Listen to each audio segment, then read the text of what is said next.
કે તમને શું લાગે છે?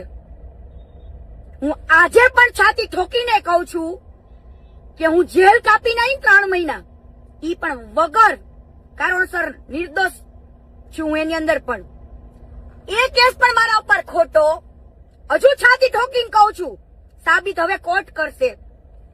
બરાબર.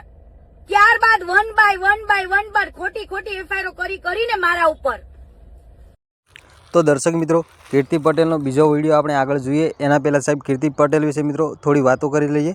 તો દર્શક મિત્રો, તમને ખબર છે કે અત્યારે સોશિયલ મીડિયાની અંદર શિવરાત્રી પછી મિત્રો અત્યારે મિત્રો જે કીર્તિબેન પટેલ છે એ અવારનવાર મિત્રો સોશિયલ મીડિયાની અંદર મિત્રો સામે આવી રહ્યા છે. અને દર્શક મિત્રો, તમને ખબર છે કે મિત્રો કીર્તિ પટેલ મિત્રો સામે આવવાનું મિત્રો કારણ શું છે એની મિત્રો તમને જાણ છે. કારણ કે દર્શક મિત્રો, અત્યારે સોશિયલ મીડિયાની અંદર અવારનવાર મિત્રો આ કીર્તિબેન પટેલના મિત્રો વિડીયો વાયરલ થઈ રહ્યા છે. અને જેની અંદર મિત્રો તમને ખબર છે કે જાણવા મળી રહ્યું છે કે સાહેબ કીર્તિબેન પટેલે એ મિત્રો જે મહાકુંભનો જે મેળો હતો સાહેબ શિવરાત્રિના દિવસે, એની અંદર સાહેબ જે મુરગીકુંડની અંદર સાહેબ કીર્તિબેન પટેલે સ્નાન કર્યું. અને એના પછી મિત્રો સોશિયલ મીડિયાની અંદર મિત્રો પોલીસે મિત્રો આજે કીર્તિબેન પટેલ પાછળ પડ્યા. અને દર્શક મિત્રો, કીર્તિબેન પટેલે મિત્રો અમુક સવાલ કર્યા કે તમે કેમ મારી પાછળ આવો છો, હું કોઈ આરોપી નથી, એવા મિત્રો કીર્તિબેન પટેલે સવાલ કર્યા. અને મિત્રો કીર્તિબેન પટેલ મિત્રો જે જે મુરગીકુંડની અંદર મિત્રો સ્નાન કર્યું એને લઈ મિત્રો ઘણા બધા મિત્રો પ્રશ્નો ઊભા થયા છે.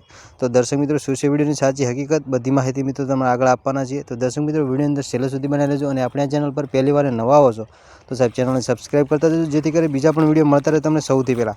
તો સાહેબ વધારે વાર નહીં કરી અને ફટાફટ તરત જ સાહેબ પહેલાં વિડીયો જોઈ લો કે જેની અંદર કીર્તિબેન પટેલ મિત્રો શું બોલી રહ્યા છે. તો દર્શક મિત્રો, જોઈ લો પહેલાં વિડીયો.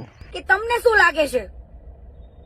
હું આજે પણ છાતી ઠોકીને કહું છું કે હું જેલ કાપી નહીં 3 મહિના, ઈ પણ વગર કારણસર નિર્દોષ છું. એની અંદર પણ એ કેસ પણ મારા ઉપર ખોટો, હજુ છાતી ઠોકીને કહું છું, સાબિત હવે કોર્ટ કરશે.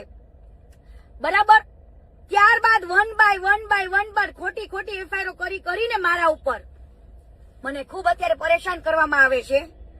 કાપોદ્રા પોલીસ સ્ટેશનની અંદર હું જ્યારે સાઈન કરવા જાઉં છું ને મહિને, ત્યારે મને ખૂબ ટોર્ચરિંગ કરવામાં આવે છે કે તું ખજૂરના લાઈવ બંધ કરી દે, શાહ ઇન્વેસ્ટમેન્ટનું બંધ કરી દે. આવી રીતના ઘણું બધું ટોર્ચરિંગ કરવામાં આવે છે. મારી સાથે કોઈ મારો મિત્ર આવ્યો હોય ને એને પણ એને ખોટી ધમકીઓ આપવામાં આવે છે, ઉપર બેસાડવામાં આવે, એના મોબાઈલ લઈ લેવામાં આવે, મારા મોબાઈલ લઈ લેવામાં આવે. આ બધું સહન કર્યું, પણ હવે નહીં. એવું તો તમને કોનું દબાણ